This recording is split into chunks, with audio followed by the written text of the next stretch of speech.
What is up, guys? Rick Cacus here, and my group was able to overcome the prestige difficulty Leviathan Raid. And so in this video, we're going to be showcasing the loot and rewards you get for completing this raid, as well as answering a ton of unknown questions going in to today's release. So let's just get started.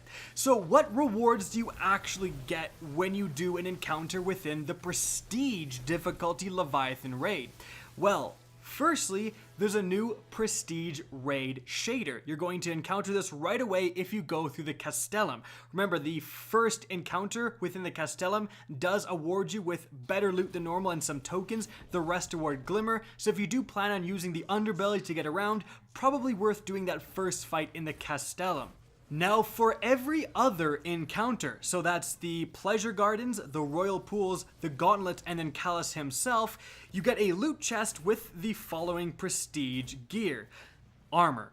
That is it. You have prestige armor, some of which you're seeing in the background right here. It's essentially the same as the normal raid armor, except it's mostly gold, and it does have this purple holographic quality. Now, as you're seeing in the background, we really wanted to test this out. You can change your shader, and these purple glowing parts will often stay the same. So if you have like a pure blackout shader, you'd have that glowing purple, and you can get some pretty sweet looking combinations with that feature.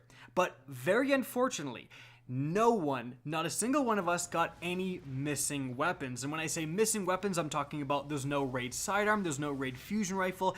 If you're wondering, they seem to not be hidden in the prestige difficulty. They simply don't exist, which is definitely a little bit unfortunate.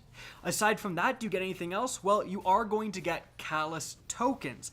Interestingly enough, these tokens are, I wouldn't say useless, but they don't give you any special prestige difficulty loot. They're just tokens. You hand them in to Benedict at the tower, and he's going to give you the normal loot you're getting from his pool regardless. You're just going to get more tokens if you do the prestige mode, so you can look forward to more loot if you do need it. Aside from that, remember, you're not going to get another key when you do it in prestige mode. So if you do the gauntlet to normal mode, you're going to get one of the underbelly keys, and if you do the gauntlet again on the same character in prestige mode, you are not going to be awarded with a key. So that is something you might want to remember. And when you finally take down Callus and complete the entirety of the Leviathan Raid on prestige difficulty, you are given a rare emblem. Unfortunately, this emblem is just the emblem. It doesn't seem to track anything, like it doesn't track your raid completions, which would have been very, very cool. You also get a new aura. Thankfully, this one isn't also blue. You will definitely stand out wearing this one.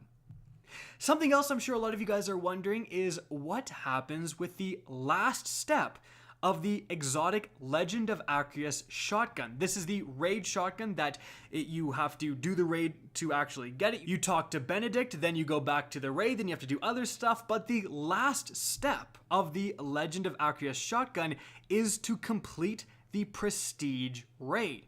Well, what happens if you do? As you can see here, you are awarded with an exotic ornament. That's right, an ornament. Doesn't change any of the behaviors of this exotic shotgun. It just makes it look, admittedly, a lot cooler. But that is the final step of this quest. So doing the prestige mode will unlock that ornament. That is everything. And so guys, there you have it. Frankly, I can't help but being a little disappointed. Coming from Destiny 1, some of the loot table, especially in terms of weapons, were hidden within the hard modes, the heroic modes they were called at the time. For the last raid of Destiny 1, the Wrath of the Machine, the Pulse Rifle, for example, could only be acquired from hard mode, and it became a much more desirable piece of loot, and people had a very good reason to do the heroic mode. Now it's really just the armor, the ornaments, it's purely aesthetic.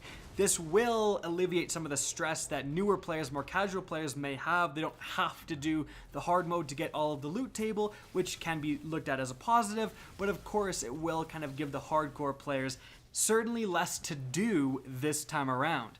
And so guys, that is it for the video. I hope you enjoyed and found this informative. Now, if you did, please remember to help me out by simply rating and especially sharing this video.